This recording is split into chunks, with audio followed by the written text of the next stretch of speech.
Alors, un exercice sur les racines carrées qui est assez intéressant. On suppose que C est égal à racine de A plus racine de B.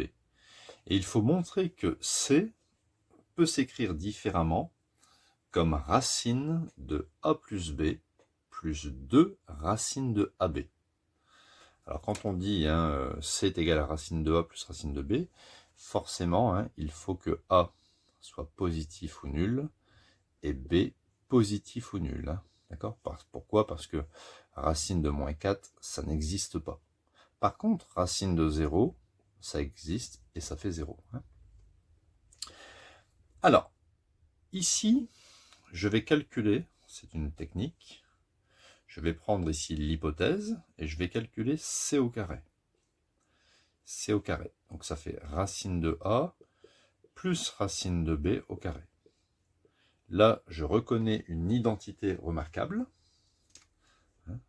Alors, je vais la remarquer ici, l'identité remarquable. Grand A plus B au carré, ça fait A carré plus 2AB plus B au carré. Donc, grand A, c'est racine de petit a, et grand B, c'est racine de petit b.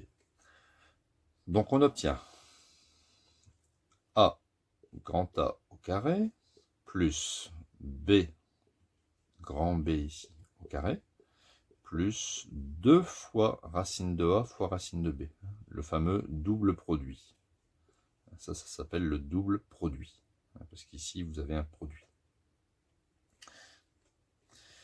Voilà. Donc maintenant, je peux écrire que C au carré, alors la racine de A au carré, étant donné que A est positif, ça fait A.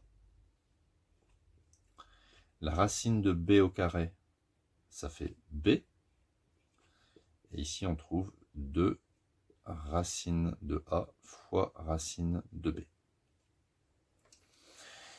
Maintenant, si je veux avoir la valeur de C, d'accord, là, ça c'est C au carré. Si je veux avoir la valeur de C, je vais prendre la racine carrée de cette quantité.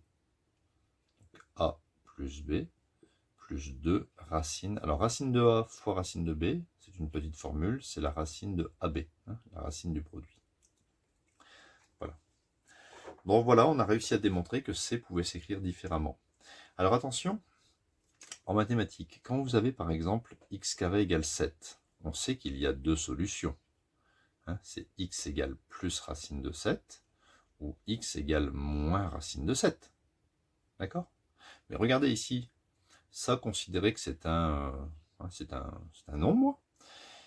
J'arrive à la même conclusion. Vous voyez, c carré est égal à un nombre. Normalement, j'aurais dû écrire c est égal à plus racine de ce nombre, ou c est égal à moins racine de ce nombre. Mais je ne vais pas considérer cette valeur. Pourquoi? Parce que ici, regardez, c doit absolument être positif. Regardez, au départ, c c'est racine de a plus racine de b. On sait qu'une racine, racine de quelque chose qui est positif, c'est positif.